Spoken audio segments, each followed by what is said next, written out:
आज विकास दुबे मारा गया। कौन है विकास दुबे? क्या इसको मारना सही है? क्या पुलिस द्वारा अपनी लीगल कार्रवाई करते हुए इसको मारा गया? इस बारे में मैं आपसे चर्चा करना चाहता हूँ। देखिए, आज सुबह हमारे पास एक खबर आई कि विकास दुबे एनकाउंटर में मारा गया। लेकिन क्या यह एनकाउंटर सही था? क्या विकास दुबे जैसे लोगों को मारा जाना चाहिए? क्या उनको किसी प्रकार की विधिक सहायता का अधिकार नहीं है? इस विषय पे हम बात करेंगे। इस एनकाउंटर की मैं बहुत प्रशंसा करता हूँ। विकास दुबे जैसे अपराधियों जिनके के द्वारा सैकड़ों लोगों को मारा गया और वर्तमान में 8 पुलिस अधिकारियों एवं कर्मचारियों को मारा गया। लेकिन ये विकास दुबे बना कैसे? भाई, एक दिन में तो बना नहीं है। विकास दुबे का 30 साल का आपराधिक रिकॉर्ड है। पिछले 30 सालों में क्यों विकास दुबे को नहीं पकड़ा गया? क्यों उसके विरुद्ध कोई भी कार्रवाई नहीं हुई? क्यों न्यायालय के द्वारा अभी तक उसको सज़ा नहीं दी गई? ये बहुत बड़ा प्रश्न चिन्ह उत्पन्न करता है भारतीय राजनीति पर, भारतीय प्रशासन पर, भारतीय न्यायालयी व्यवस्था पर और साथ ही भारतीय जनता और ऐसे अपराधियों को संरक्षण देने वाले राजनीतिक आकाओं पर भी। अब देखिए, सर्वप्रथम मैं आपको कुछ क्वेश्चन आपसे करना चाहूँगा कि क्या क्या इससे क्वेश्चन उत्पन्न होते हैं। इतने वर्षों में विकास दुबे को किसका राजनीतिक संरक्षण प्राप्त था?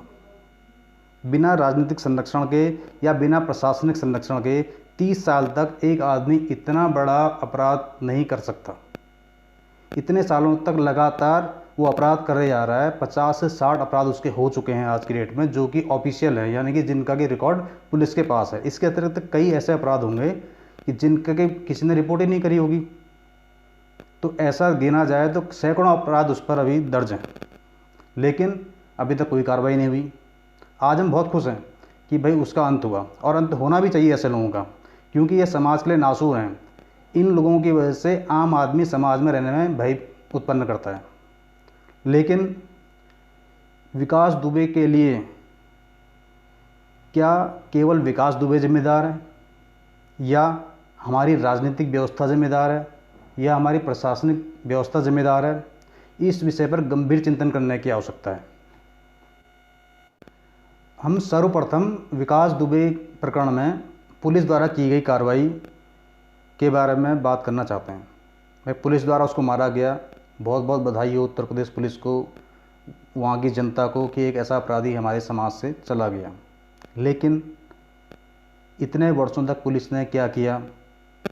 अभी समाचार पत्रों के माध्यम से, मीडिया के माध्यम से मैं ये जानकारी प्राप्त हुई थी कि उसके बारे में ऑलरेडी वहाँ के सीओ साहब ने लेटर लिखा हुआ था एसएसपी साहब को। एसएसपी साहब ने कोई कार्रवाई नहीं करी। और ऐसा नहीं है कि भाई किसी की नॉलेज में नहीं होगा। वहाँ के जो राजनेता थे, जितना भी हमारा अभी तक मीडिया ने बताया है कि भाई वहाँ के किसी राजनेता के संरक्षण में ही विकास दुबे इतने सालों से कार्य कर रहा था।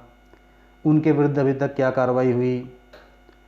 और ऐसे विकास दुबे को बनाने वालों के विरुद्ध क्यों कार्रवाई नहीं होती है? क्योंकि ये विकास दुबे तो मर गया, लेकिन ऐसे कई विकास दुबे आज भी उत्तर प्रदेश में और हमारे देश में जिंदा हैं। और एक विकास दुबे के मरने से कुछ नहीं होगा। ये समस्या का समाधान नहीं है। समस्या ये है कि भाई ऐसे विकास दुबे को उत्पन्न कौन कर रहा है? मेरा व्यक्तिगत रूप से मानना है कि ऐसे विकास दुबे को हमारी प्रशासनिक और हमारी राजनीतिक संरक्षण ही उत्पन्न करता है। जिस दिन पहला उसने अपराध किया था, उसी दिन उसे क्यों नहीं पकड़ा गया? क्यों उसके विरुद्ध कोई कार्रवाई नहीं हुई? और क्यों उसको सज़ा नहीं हुई? इतने सालों तक, 30 सालों तक उसका एनकाउंटर क्यों नहीं हुआ जो आज हुआ? क्या एनकाउंटर केवल इसलिए हुआ कि 8 पुलिस वालों को मारा गया था या 8 पुलिस वाले शहीद हुए थे? ये तो फिर बदले की कार्रवाई हो गई कि हाँ, उसने पुलिस वालों को मारा तो पुलिस वालों ने उसको मार दिया। लेकिन क्या इन 8 पुलिस वालों के स्थान पर आप 8 आम आदमी को मारा गया होता तो क्या पुलिस भी इसी प्रकार की कार्रवाई करती? मुझे लगता नहीं करती, क्योंकि इससे पहले दर्जनों लोगों को मार चुका है। अभी तक पुलिस ने क्यों कार्रवाई नहीं करी? ये बहुत गंभीर विषय है, क्योंकि ये आपसी गठजोड़ के बिना संभव ही नहीं है कि कोई एक आदमी 30 वर्षों तक इतना बड़ा अपराधी बन जाए और उसके विरुद्ध कोई भी कार्रवाई ना हो, और उसको एक इतना बड़ा संरक्षण प्राप्त है कि भाई राजनीतिक पार्टियां उनको टिकट देती हैं। उनकी पत्नी ऑलरेडी सुना है कि किसी राजनीतिक पार्टी से टिकट लेते हुए ग्राम प्रधान पद पर थी, उसके परिवार के कई सदस्य ऐसे होंगे। इस विषय पर गंभीरता से विचार करने की ज़रूरत है। जब भी हम राजनीतिक पार्टियों को चुनें, उनको वोट करें, तो हमें ये अवश्य देखना चाहिए कि भाई वो अपराधियों को संरक्षण तो नहीं देती हैं, या वो अपराधी तो नहीं है जिसको हम वोट दे रहे हैं। क्योंकि ये विकास दुबे था, अभी ये चलता, अगर इस पर कोई समस्या आती है तो क्या करता, कुछ दिनों में ये राजनीतिक पार्टी ज्वाइन कर लेता, चुनाव लड़ता, उसके बाद माननीय बन जाता, विधायक बन जाता, मंत्री बन जाता, और जो पुलिस वालों ने आज एनकाउंटर किया हुआ है वही इसको सैल्यूट करते। ये इस देश की, इस समाज की सच्चाई है। विकास दुबे को मात्र 7 दिनों के अंतर्गत उत्तर प्रदेश पुलिस द्वारा मार दिया गया। बधाई की पात्र है उत्तर प्रदेश पुलिस। लेकिन एक प्रश्न यहाँ भी उत्पन्न होता है, जब विकास दुबे को 7 दिनों के अंतर्गत मारा जा सकता है, तो उत्तर प्रदेश में हजारों अपराधी हैं, या हमारे देश में लाखों अपराधी होंगे, उनको क्यों नहीं पकड़ा जाता है? उनके विरुद्ध क्यों कार्रवाई नहीं होती है? इनके विरुद्ध कितने 50-60 मैटर हैं हमारे देश में, हमारे राज्य में। अभी ऐसे भी अपराधी हैं या ऐसे माननीय हैं जो कि आज तो विधायक मंत्री बन गए हैं, लेकिन उनके ऊपर इतने केसेस दर्ज हैं, उनके विरुद्ध अभी तक कोई कार्रवाई क्यों नहीं हुई? जब 7 दिन में विकास दुबे मारा जा सकता है, तो इतने अपराधियों को मारने में इतने सालों क्यों लग जाते हैं? उनको इवन पकड़ा तक नहीं जाता है।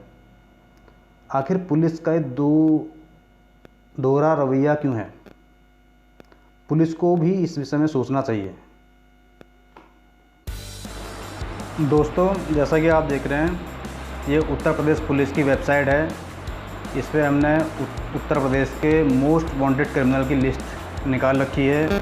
आप देख सकते हैं, जैसे कि विकास दुबे 50,000 का इनामी बदमाश था, उसी प्रकार से अनेकों ऐसे बदमाश हैं।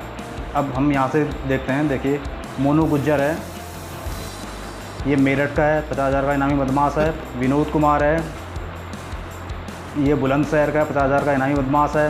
उसी तरह मुख्तार शेख है, और हम देख सकते हैं इसके नीचे संजीव नाला है, सुधीर है, राम नरेश ठाकुर है, विश्वास नेपाली, सुनील यादव, अजीम अहमद, शहाबुद्दीन, ये सभी। अब देखिए शहाबुद्दीन तो इवन देखिए 2 लाख का इनामी बदमाश है। गाजीपुर मनीष सिंह 50,000 का, और हम देख सकते हैं अताउर रहमान 2 लाख का, सीबीआई को उसकी तलाश है।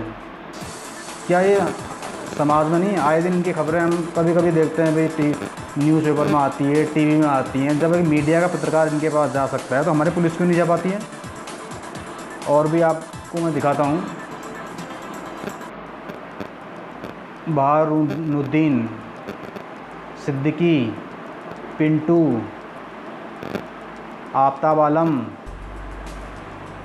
शिवा बिंद, गौरव यादव, हरीश। अब यहाँ देखिए, ये देखिए विकास दुबे, ये पिछले दिनों 2.5 लाख का हो गया है, उससे पहले 50,000 का इनामी बदमाश था। तो विकास यादव से पहले उत्तर प्रदेश की मोस्ट वांटेड की लिस्ट आप देख रहे हैं, 15-20 लोग ऊपर हैं इसके ऊपर ऑफिशियली। तो इनके ऊपर अभी तक कोई कार्रवाई नहीं हुई है। क्यों इनका एनकाउंटर नहीं किया जा रहा है? क्यों इनको अरेस्ट नहीं किया जा रहा है? अगर अरेस्ट किया भी है तो क्यों इनको अभी तक न्यायालय के द्वारा सज़ा नहीं दी गई है?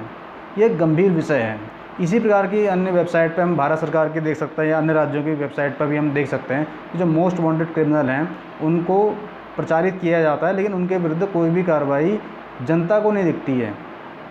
यह गंभीर विषय है। विकास दुबे प्रकरण में न्यायालयीय व्यवस्था पर भी प्रश्न चिन्ह उत्पन्न हो गया है। विकास दुबे ने 8 पुलिस वालों को मारा, 8 पुलिस वाले हमारे शहीद हुए, बड़े दुख की बात है। लेकिन विकास दुबे को पुलिस वालों ने मार दिया। विकास दुबे को पुलिस वालों ने मार दिया, पहले पुलिस वालों को विकास दुबे ने मारा। तो ये जस्ट लाइक बदला प्रतीत होता है। भाई गिरफ्तार भी कर सकते थे, इस पर भी वैसे कई प्रश्न चिन्ह उत्पन्न होते हैं। लोग कहते हैं कि भाई गिरफ्तार कैसे करेंगे, लेकिन अब विकास दुबे प्रकरण देख लीजिए। विकास दुबे को उज्जैन से पकड़ा गया, एक निहत्था आदमी उज्जैन से पकड़ के लाया जा रहा है, पूरी पुलिस फोर्स उसके साथ है, इतना लाओ लश्कर पुलिस का है क्योंकि इतना सेंसिटिव मैटर था। उसके बाद भी पुलिस का ये कहना कि भाई वो भागने की कोशिश कर रहा था, ये गले से बात उतरती नहीं है। एक अकेला आदमी, निहत्था आदमी कैसे भागने की कोशिश कर सकता है, इवन जबकि उसको तो हथकड़ी लगी होगी, पुलिस की गाड़ी में होगा, वहाँ पर 8-10 पुलिस वाले भी होंगे। तो ये संशय उत्पन्न करता है।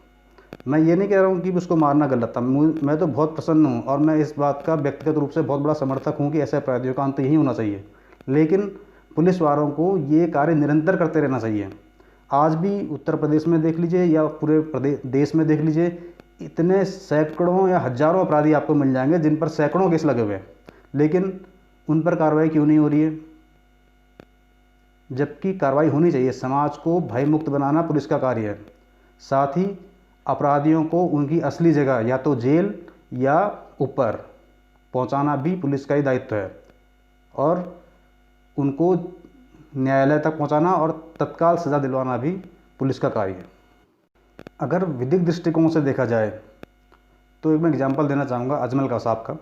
अजमल कसाब ने ताज होटल में गोलीबारी करी, उसके साथ ही सभी मारे गए, वो जिंदा पकड़ा गया इतने बड़े इंसिडेंट में, जबकि उसके पास इतने हथियार थे।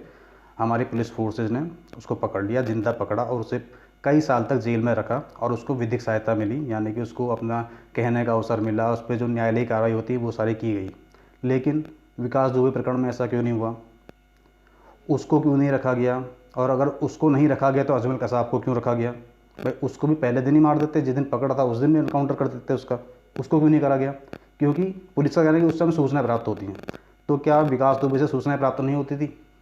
क्या उससे पुलिस को नहीं चाहिए था कि उन लोगों के नाम उगलवाए जाएं जो कि उन्हें इतने सालों से सहायता कर रहे हैं? इसमें एक बहुत बड़ा प्रश्न ये भी है कि कई नेताओं के संबंध हैं, ऑब्वियसली हैं, भाई सभी को पता है, नेताओं के होंगे, अधिकारियों के होंगे, पुलिस वालों के होंगे, जिनका विकास दुबे से डायरेक्ट संबंध होगा। अगर विकास दुबे जिंदा पकड़ा जाता और विकास दुबे उनके नाम उगल देता तो उनको भी खतरा उत्पन्न होता। एक पक्ष इस प्रकार के एनकाउंटर का ये भी है। लेकिन हम लोग खुश हो जाते हैं कि भाई चलो विकास दुबे पकड़ा गया, या अभी एक कोई भी बड़ा अपराध हो जाए, उसका जो अपराधी है उसको तत्काल पुलिस ने एनकाउंटर कर दिया।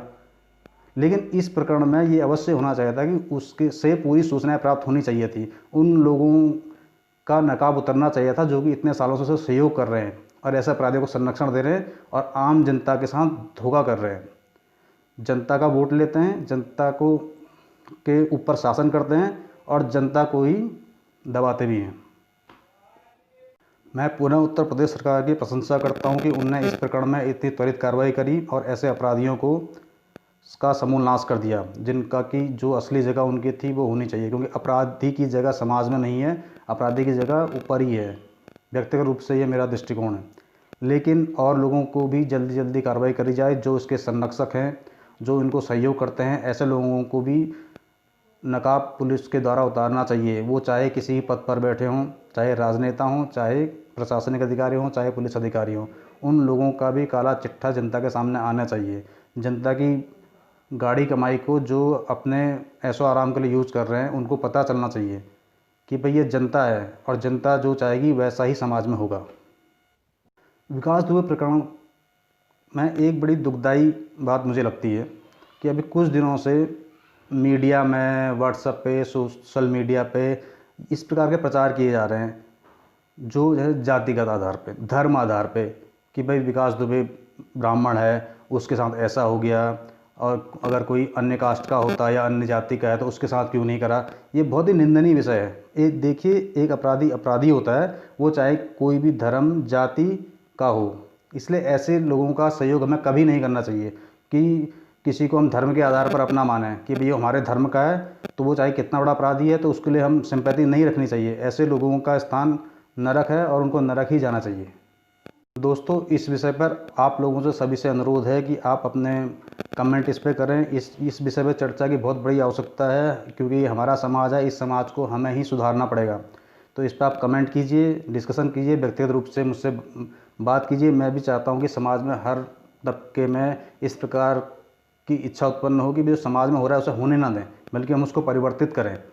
ये हमारा प्राथमिक दायित्व है। अपने घर को सेफ रखने के लिए हमें बाहर भी सेफ रखना आवश्यक होगा, क्योंकि अगर बाहर अपराध हो रहा है तो वो अपराध आपके घर भी आ सकता है। किसी प्रकार का अपराध हो, उसको रोकने में हमें समाज की, पुलिस की, प्रशासन की पूर्ण सहायता करनी चाहिए और अपराध के विरुद्ध आवाज़ उठानी चाहिए। नमस्कार दोस्तों।